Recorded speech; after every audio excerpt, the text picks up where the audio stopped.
Vice presidential candidates J.D. Vance and Tim Walz will face off in the first and only vice president debate. Our Washington, D.C. correspondents Rachel Knapp and Brendan Scanlon will be in New York City next week to cover that debate. They're joining us live tonight with a preview of what's expected. Good evening.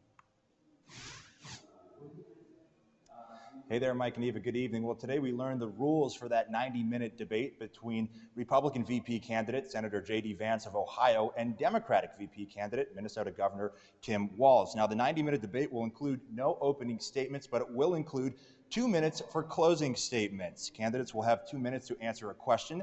The other candidate will have 2 minutes to respond, and there will also be 1-minute rebuttals. Now, there will be 2 4-minute breaks throughout the hour-and-a-half debate. Candidates will be given a pen, a pad of paper, and a bottle of water.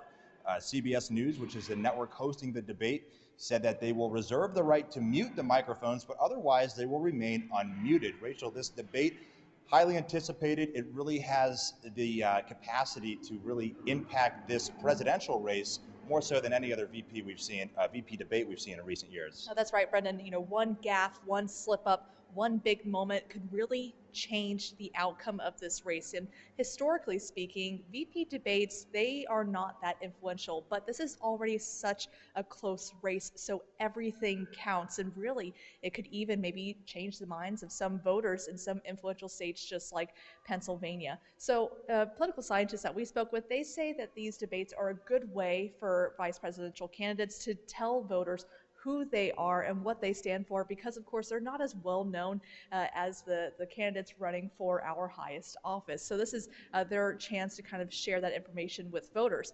And here's what else some political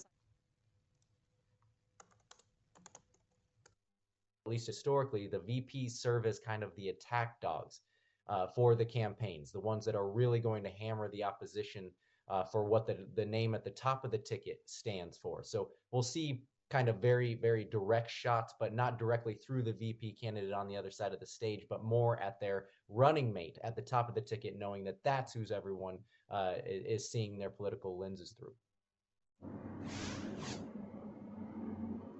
Again, Mike and Eva, this is the only debate between Senator Vance and Governor Walz, and so this is going to be their chance to tell voters that who their party or who to vote for and who's best to lead this country. Yeah, absolutely. Mike and Eva, Rachel and I are both very excited to be heading up to New York on Monday. We're going to be keeping a close eye, of course, on the debate, but we're also going to be monitoring very closely any protests that might be unfolding outside where the debate will be taking place next Tuesday at 9 p.m. Reporting live here on Capitol Hill for Erie News Now, I'm Brendan Scanlon. And I'm Rachel Knapp. Mike, Eva, back to you. Brendan and Rachel, thank you. Now, earlier in this newscast, we told you about the visit to Erie of Tom Perez of the Biden administration today, supporting the Walz and Harris ticket. And during his Erie tour, he also walked through the Community Resilience Center and the proposed tiny home village in Erie County. $1 million federal dollars went into creating the center with a proposed goal of having 0 unhoused people in Erie. Perez met with local government leaders, police and business leaders, and states.